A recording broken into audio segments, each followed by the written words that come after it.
Legion of Superheroes number 15, written by Paul Levitz, art by Francis Portella. So it's kind of just a standalone issue. We have Glorith, who I guess is magical. She wakes up, gets out of bed, hears a voice that lures her into a portal, and when she comes out the other side, the voice says, "It is time for you to die." And there's like old 13th century people saying, "Oh, burn the witch, burn her."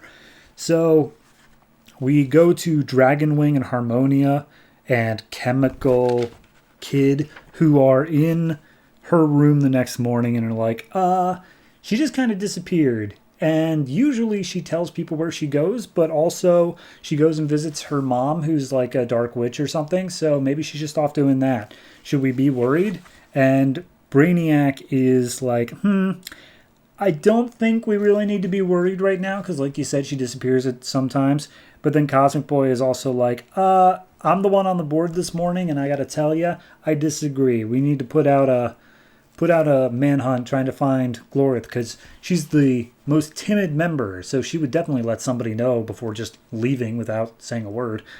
But then Mon-El comes in being like, the new election for a team leader is not until tomorrow, so it's still my chair. Get up, Rock.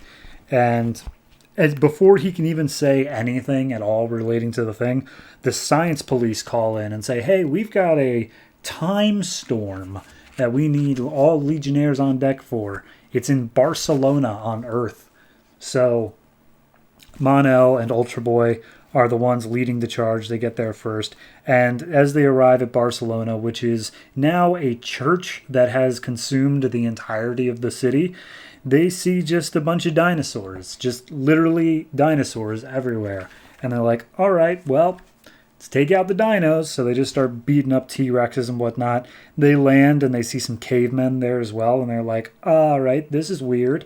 Brainiac, you have any idea what's going on here? And it's just like, well, right over there is the central base of the time storm. So I'm guessing go over in that direction. And they're like, how do you know it's over there? It's just like, because I'm able to process all of this crazy information and whatnot. Just do it.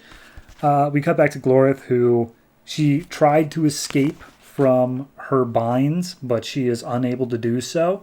And so she's like, oh no, I can't cast a spell either. I'm so weak, but I do have my Legion ring. And so she uses that to fly up off of the fire that is attempting to burn her. So then we cut to Chameleon Boy, Lightning Lass, and Shrinking Violet, who I genuinely don't think I've ever met before. And by the way, the only reason I'm getting any of these names right now is that this is the first issue of the trade. So they're showing all the names again for people who might be jumping in here. Anyway, Chameleon Boy's like, hey, girls, we need to talk about the Fatal Five. Like, they're coming back and we're doing a very bad job at tracking them down. So we have to consider the fact that maybe there's a reason that we're failing so much, like sabotage. So anyway, there's apparently some like 19th century tanks, some 20th century tanks that came in through the time storm as well. They're trying to blow up Brainiac, and he's like, that's weird.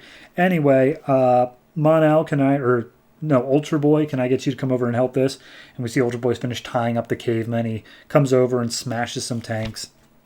And he's like, do you have to do it so loud? Couldn't you just dismantle them? And Ultra Boy's like, that's not my deal. What do you want, Brainiac? So they start moving everything south side of the city towards the ocean as Dragon... I've already forgotten the name. Flame Dragon, I think. She points out, like, there's more of these guys. They keep on showing up out of nowhere. Like, this storm is not stopping. And so they come across Glorith at the center of the storm. And just like, we have her. She's okay. She's knocked out at the moment, but we'll bring her to. Harmonia causes a storm that basically gets all of the sentient beings that are coming through the time storm off the table, so they don't have to worry about those. And then they talk to Glorith, and they're just like, Glorith, we don't think that you're the one who's doing this, but we think that for some reason somebody is using you to do this, so how about you cast a shield spell to protect you from any outside forces? And so she does, and in doing so, all the beings who came through the time storm just start fading away. And it's like, okay, that worked, so let's figure out what's going on.